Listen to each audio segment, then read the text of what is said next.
നബി വഫാത്തായി എന്നറിയുന്നതോടുകൂടെ ഇനി എനിക്ക് മദീന വേണ്ടെന്ന് പറഞ്ഞ് ഓടിപ്പോയ ബിലാലിനെ പോലെ സിറിയയിൽ പോയി താമസിച്ചു ബിലാൽ.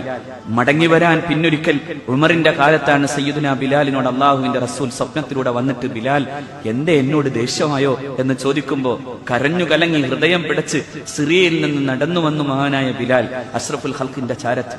അപ്പോഴാണ് സഹാബാക്കൾ ഒന്ന് ആ വാങ്കൊലി കേൾക്കാൻ ആഗ്രഹമുണ്ടെന്ന് പറയുമ്പോ രണ്ട് കുഞ്ഞുമക്കൾ അഷ്റഫുൽ ഖൽഖിന്റെ പേരക്കിടാങ്ങളായി സയ്യിദുന ഹസനും ഹുസൈനും ചോദിക്കുമ്പോ ആ പരിശുദ്ധമായ വാങ്കൊലി ഒരിക്കൽ കൂടി മദീനയിൽ മുഴങ്ങി. പക്ഷേ അഷ്ഹദു അന്ന മുഹമ്മദൻ എന്നേ മഹാനായ ബിലാലിന് പറഞ്ഞു തീർക്കാനായുള്ളൂ. അപ്പോഴേക്കും പൊട്ടിക്കരഞ്ഞ് ബോധരഹിതനായി വീഴുന്ന ബിലാലിന്റെ ഇഷ്കിന്റെ മുമ്പിൽ മരണത്തിന്റെ അവസാനത്തെ സമയത്ത് ഭാര്യ കരയുമ്പോ മഹാനായ ബിലാൽ പറഞ്ഞു, എന്തിനാ കരയുന്നത്?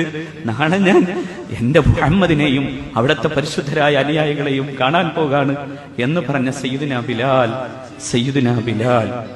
അവിടേക്ക് ഇഷ്കില്ലെങ്കിൽ, അങ്ങനൊരു ബന്ധം നമുക്കില്ലെങ്കിൽ നമുക്ക് മുഅ്മിനീങ്ങളാകാൻ കഴിയില്ല സഹോദരന്മാരെ. അള്ളാഹു അതിന് തൗഫീഖ് തരുമാറാകട്ടെ.